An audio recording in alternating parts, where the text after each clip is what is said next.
ആവർത്തന പുസ്തകം 22-ാം അധ്യായം 1 മുതലുള്ള വാക്യങ്ങൾ. സഹോദരന്റെ കാളയോ ആടോ തെറ്റി ഉഴലുന്നത് നീ കണ്ടാൽ അതിനെ വിട്ട് ഒഴിഞ്ഞു കളയാതെ സഹോദരന്റെ അടുക്കൽ എത്തിച്ചു കൊടുക്കണം. സഹോദരൻ നിനക്ക് സമീപസ്ഥനല്ല, നീ അവനെ അറിയുകയുമില്ല എന്ന് വരികിൽ അതിനെ നിന്റെ വീട്ടിൽ കൊണ്ടുപോകണം. സഹോദരൻ അതിനെ അന്വേഷിച്ചു വരും വരെ അത് നിന്റെ അടുക്കൽ ഇരിക്കണം. പിന്നെ നീ അവന് മടക്കി കൊടുക്കണം. അങ്ങനെ തന്നെ അവന്റെ കഴുതയുടെയും വസ്ത്രത്തിന്റെയും സഹോദരന്റെ പക്കൽ നിന്ന് കാണാതെ പോയിട്ട് നീ കണ്ടെത്തിയ ഏതൊരു വസ്തുവിന്റെയും കാര്യത്തിൽ ചെയ്യണം. നീ ഒഴിഞ്ഞുകളയേണ്ടതല്ല. സഹോദരന്റെ കഴുതയോ കാളയോ വഴിയിൽ വീണുകിടക്കുന്നത് നീ കണ്ടാൽ വിട്ട് ഒഴിഞ്ഞുകളയാതെ അതിനെ എഴുന്നേൽപ്പിപ്പാൻ അവനെ സഹായിക്കണം. പുരുഷന്റെ വസ്ത്രം സ്ത്രീയും സ്ത്രീയുടെ വസ്ത്രം പുരുഷനും ധരിക്കരുത്. അങ്ങനെ ചെയ്യുന്നവരൊക്കെയും നിന്റെ ദൈവമായ യഹോവയ്ക്ക് വെറുപ്പാകുന്നു. മരത്തിന്മേലെങ്കിലും നിലത്തിലെങ്കിലും കുഞ്ഞുങ്ങളോ മുട്ടകളോ ഉള്ള ഒരു പക്ഷിക്കൂട് നീ വഴിയിൽ വെച്ച് കണ്ടാൽ തള്ള കുഞ്ഞുങ്ങളിന്മേലോ മുട്ടകളിന്മേലോ ഇരിക്കുന്നുവെങ്കിൽ നീ കുഞ്ഞുങ്ങളോടുകൂടെ തള്ളയെ പിടിക്കരുത്. നിനക്ക് നന്നായിരിക്കാനും ദീർഘായുസ്സുണ്ടാകുവാനും തള്ളയെ വിട്ടുകളയണം. കുഞ്ഞുങ്ങളെ എടുത്തുകൊള്ളാം. ഒരു പുതിയ വീട് പണിതാൽ നിന്റെ വീട്ടിൻ മുകളിൽ നിന്ന് വല്ലവനും വീണിട്ട് വീട്ടിന്മേൽ രക്തപാതകം വരാതിരിക്കേണ്ടതിന് നീ അതിന് കൈമതിൽ ഉണ്ടാക്കണം. നിന്റെ മുന്തിരിത്തോട്ടത്തിൽ വേറൊരു വക വിത്തും ഇടരുത്. അങ്ങനെ ചെയ്താൽ നീ ഇട്ട വിത്തിന്റെ വിളവും മുന്തിരിത്തോട്ടത്തിന്റെ അനുഭവവും വിശുദ്ധ മന്ദിരം വകയ്ക്ക് ചേർന്നുപോകും. കാളയെയോ കഴുതയെയും ഒന്നിച്ചു പൂട്ടി ഉഴരുത്. ആട്ടുരോമവും ചണലും കൂടി കലർന്ന വസ്ത്രം ധരിക്കരുത്.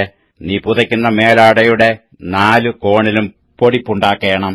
ഒരു പുരുഷൻ ഒരു സ്ത്രീയെ പരിഗ്രഹിച്ചു അവളുടെ അടുക്കൽ ചെന്ന ശേഷം അവളെ വേർത്തു, ഞാൻ ഈ സ്ത്രീയെ പരിഗ്രഹിച്ചു അവളുടെ അടുക്കൽ ചെന്നാറെ അവളിൽ കന്യകാലക്ഷണം കണ്ടില്ല എന്ന് പറഞ്ഞു അവളുടെ മേൽ നാണക്കേട് ചുമത്തി അപവാദം പറഞ്ഞുണ്ടാക്കിയാൽ യുവതിയുടെ അമ്മയപ്പന്മാർ അവളുടെ കന്യാകലക്ഷണങ്ങളെടുത്ത് പട്ടണത്തിലെ മൂപ്പന്മാരുടെ അടുക്കൽ പട്ടണവാതിൽക്കൽ കൊണ്ടുവരേണം. യുവതിയുടെ അപ്പൻ മൂപ്പന്മാരോട്, ഞാൻ എന്റെ മകളെ ഈ പുരുഷന് ഭാര്യയായി കൊടുത്തു, എന്നാൽ അവനു അവളോട് അനിഷ്ടമായിരിക്കുന്നു. ഞാൻ നിന്റെ മകളിൽ കന്യകാലക്ഷണം കണ്ടില്ല എന്ന് പറഞ്ഞു അവളുടെ മേൽ നാണക്കേട് ചുമത്തുന്നു. എന്നാൽ എന്റെ മകളുടെ കന്യകാലക്ഷണങ്ങൾ ഇതാ എന്ന് പറഞ്ഞ് പട്ടണത്തിലെ മൂപ്പന്മാരുടെ മുമ്പിൽ ആ വസ്ത്രം വിടർക്കണം. അപ്പോൾ പട്ടണത്തിലെ മൂപ്പന്മാർ ആ പുരുഷനെ പിടിച്ച് ശിക്ഷിക്കണം. അവൻ ഇസ്രയേലിൽ ഒരു കന്യകയുടെ മേൽ അപവാദം പറഞ്ഞുണ്ടാക്കിയതിനാൽ അവർ അവനെക്കൊണ്ട് 100 വെള്ളിക്കാശ് പിഴ ചെയ്യിച്ചു യുവതിയുടെ അപ്പന് കൊടുക്കണം. അവൾ അവന് തന്നെ ഭാര്യയായിരിക്കണം. അവന് തന്റെ ആയുഷ്കാലത്തൊരിക്കലും അവളെ ഉപേക്ഷിച്ചുകൂടാ. എന്നാൽ യുവതിയിൽ കന്യാകലക്ഷണം കണ്ടില്ല എന്നുള്ള വാക്ക് സത്യമായിരുന്നാൽ അവർ യുവതിയെ അവളുടെ അപ്പന്റെ വീട്ടിൽ വാതിൽക്കൽ കൊണ്ടുപോയി അവൾ ഇസ്രയേലിൽ വഷളത്വം പ്രവർത്തിച്ചു അപ്പന്റെ വീട്ടിൽ വെച്ചു വേശ്യാദോഷം ചെയ്യുക കൊണ്ട് അവളുടെ പട്ടണക്കാർ അവളെ കല്ലെറിഞ്ഞു കൊല്ലണം.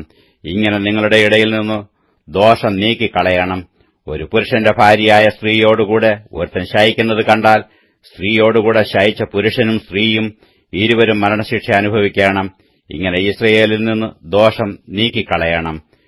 വിവാഹ നിശ്ചയം കഴിഞ്ഞിരിക്കുന്ന കന്യകയായ ഒരു യുവതിയെ ഒരുത്തൻ പട്ടണത്തിൽ വെച്ച് കണ്ടു അവളോടുകൂടെ ശയിച്ചാൽ യുവതി പട്ടണത്തിലായിരുന്നിട്ടും നിലവിളിക്കായകൊണ്ടും പുരുഷൻ കൂട്ടുകാരന്റെ ഭാര്യയ്ക്ക് പോരായിക വരുത്തിയതുകൊണ്ടും നിങ്ങൾ അവരെ ഇരുവരെയും പട്ടണവാതിൽക്കൽ കൊണ്ടുവന്ന് കല്ലെറിഞ്ഞു കൊല്ലണം.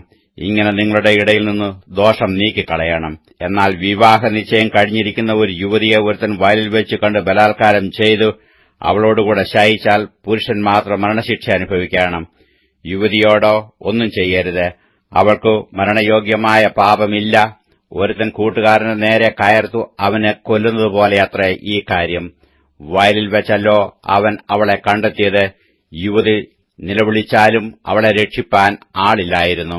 വിവാഹ നിശ്ചയം കഴിയാത്ത കന്യകയായ ഒരു യുവതിയെ ഒരുത്തൻ കണ്ടു അവളെ പിടിച്ചു അവളോടുകൂടെ ശയിക്കുകയും അവരെ കണ്ടുപിടിക്കുകയും ചെയ്താൽ അവളോടുകൂടെ ശയിച്ച പുരുഷൻ യുവതിയുടെ അപ്പനു 50 വെള്ളിക്കാശ് കൊടുക്കണം. അവൾ അവന്റെ ഭാര്യയാകുകയും വേണം. അവൻ അവൾക്ക് പോരായിക വരുത്തിയല്ലോ. അവന് തന്റെ ആയുഷ്കാലത്തൊരിക്കലും അവളെ ഉപേക്ഷിച്ചുകൂടാ. അപ്പന്റെ ഭാര്യയെ ആരും പരിഗ്രഹിക്കരുത്. അപ്പന്റെ വസ്ത്രം നീക്കുകയും അരുത്.